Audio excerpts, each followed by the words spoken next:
a first DP, a first president. They could also be a first one-termer, but that's another story. Correct. So let's come back to the real issues that you are discussing. Yes. We have said that we have the jewel out there. We have a number of aspirants. Of course, the truth of the matter is that unless the united opposition close ranks and come together, the ground will be difficult, no doubt, because then the incumbency will come in, then the resource issue will come in. But to say that all that Kenyans want is to touch money, it's okay. But one thing that, and I want to tell Fred that's a young man, one thing that these young people forget, that in 2002, when Uhuru first came, Kanu had money. Moi was in power, but he lost. So if the issue is about money, if the issue about incumbency, if the issue is about money, then Moi should have helped Uhuru to take over in 2002. Now remember, Kibaki wasn't the best of the candidates in 2002. No. He didn't have but money. He was the compromise candidate. When they said this is the person, you know, they were not saying he's the best person, they said this is the person.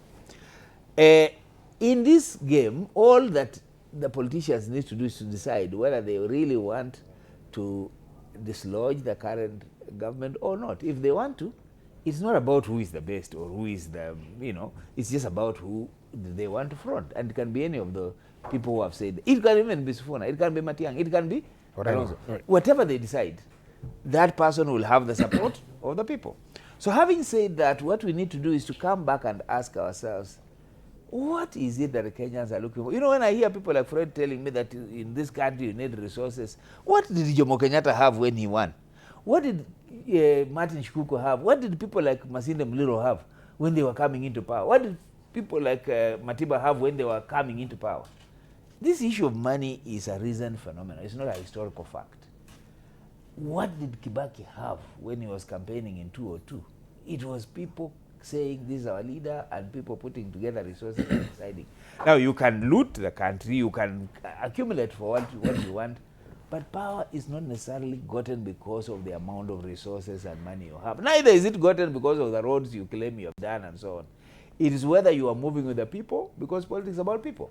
If people don't feel connected with you, if people don't feel that you are resonating with them, it does not matter what you've done. If the moment is not right for you. Right. Yeah. So what I want to say before I even close this, that nobody can be dismissed in this business. Not even Ruto, for example. Not even Sifuna, for example. Not even Matiang'i, for example. Not even Kalonzo. You cannot dismiss anybody.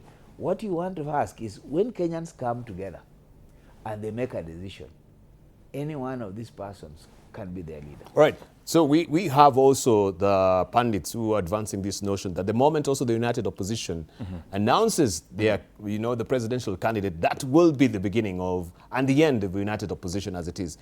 Even on this, we see they are actually differing factions, that whether we should go the scientific way or we should negotiate, you know, in the boardrooms on who will be the presidential candidate. Already, we can see Kalonzo has gone full steam ahead to, and the allies to declare that, Wamunyoro also has subliminally, you know, endorsed him. We've had also Justin Muturi now endorsing Kalonzo to be the presidential candidate, as it were.